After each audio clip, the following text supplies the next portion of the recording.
Hey guys, Pokeversity here, and today I want to talk about maybe what's coming next in the Pokemon games. Now I know this is a little bit ahead of time, but as we're approaching the new year, I thought it might be worth talking about what a new year in Pokemon might bring. Omega Ruby and Alpha Sapphire were announced on May 7th, 2014, so we can expect to hear the next Pokemon game installment coming in the first half of 2015, and I want to talk about what my theories are about what we might be getting in these games. So, the obvious question is, will it be a Pokemon Z, or will it be a 7th gen? Or will it be X2 and Y2? Or could it even be Delta Emerald? Let's dive into this and let's see what's probably coming next. So the first thing that really needs to be addressed is that X2 and Y2, or X squared and Y squared, which would be quite a cool little twist, probably it's not going to happen. Let's be honest, guys, we're not going to see an X2 and a Y2. The storyline didn't demand any continuation. Not that Black and White really demanded a continuation, but at least there was places that they could go with it. I don't really see where you could take the X and Y storyline. So I'm believing that Black and White was a one-off kind of thing, and X and Y we're going to see a new version, especially because XYZ. So, Zygarde was a very unused legendary in Pokemon X and Y, so why wouldn't we see it fleshed out a little bit in its own narrative in Pokemon Z? Now, this isn't to say that this isn't without holes, there was actually no information about Zygarde, so maybe it actually was an afterthought just so that they could have a Z Pokemon to kind of complete the alphabet.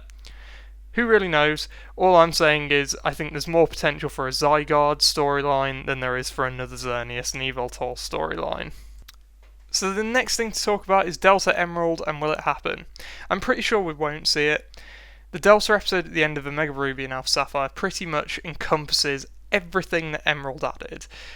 All of the new plot lines, all of the expanded storyline is pretty much there, if not better, in the Delta episode. On top of that, Team Aqua appears in Omega Ruby and Team Magma appears in Alpha Sapphire throughout the storyline, which is kind of one of the biggest changes that Emerald made. The only other thing that was left is the fact that the Moss Deep Gym Leader is different and the champion is different in Emerald. This is not a reason alone to warrant making a new game. There is a cutscene that deals with this matter and explains why it might have happened, just as an expanded storyline kind of thing, but I really don't think that on its own is a reason that we should get a remake. The last thing that you're probably all screaming in the comments already about is the fact that the Battle Frontier is referenced in Omega Ruby and Alpha Sapphire at the Battle Resort and how it's being built. I actually personally think that this might be in reference to what we might see in Pokemon Z, or maybe even in 7th generation.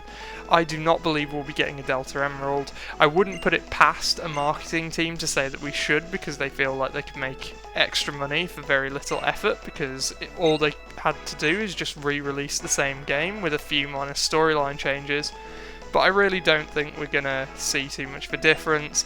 Emerald wasn't that unique, to be honest. It just expanded some of the Pokemon that you could catch in the wild in Hoenn, so I really wouldn't expect to see a Delta Emerald anytime soon. Which brings us on to 7th generation games. These games are coming, eventually, and I believe that they're already in development, but I don't think we're going to see them in 2015. We might hear about them in 2015, but I don't think we're going to see those games in 2015. I think we'll see a Pokémon Z first, if I'm being completely honest. If they do release 7th generation, I would like to believe that those games will benefit from the performance enhancements of the new Nintendo 3DS. And that is not to say that they will be made exclusively for the new Nintendo 3DS, because I feel like Nintendo would miss a large portion of their demographic that way. But I would like to think that there's performance boosts associated with the new Nintendo 3DS. Just in my personal opinion. But as I said, guys, I don't think we're going to see that until 2016, and then let the speculation begin as to whether Sinnoh is confirmed. But doesn't that kind of bring us into an interesting topic? What if all of the 2D games were remade in 3D? it's possible we could see yet another remake in this generation. We know that remakes are kind of easier for people to make because they've already got the source material. They don't have to redesign the region, they don't have to create new Pokemon, other than maybe new Megas, but then all you're doing is making an existing Pokemon look more badass. We could see a Kanto remake still in Gen 6, or a Johto, or a Sinnoh, or a Unova. What's stopping them? Now, while I don't believe that we'd get all generations remade in Generation 6, making Generation 6 the most complete generation that has ever happened, I do believe that there's still probability that we might see a red, blue, and yellow, or red, blue, and green, or whatever, remake in this generation. They fit with the Ruby and Sapphire storyline. They happened at the same time in the timeline, although my thoughts on the timeline have kind of gone out the window. This is a possibility, and if this happens, I will be super excited. I, having played Omega Ruby and Alpha Sapphire, really want to see all of the old regions realised in the beautiful 3D that we are now seeing in Omega Ruby and Alpha Sapphire. So that's kind of my thoughts on what direction the Pokemon games might take over the next couple of years. And if you guys agree with them, if you don't agree with them, be sure to leave it down in the comments. Let's have a discussion about this. Let's talk about what we might see. Stay tuned for kind of the second part of this video, which will kind of be my hopes for what we see Pokemon-wise in the future of Pokemon. Anyway, guys, I have been Pokeversity. Thank you very much for watching. Subscribe for more videos like this, and I'll see you guys next time.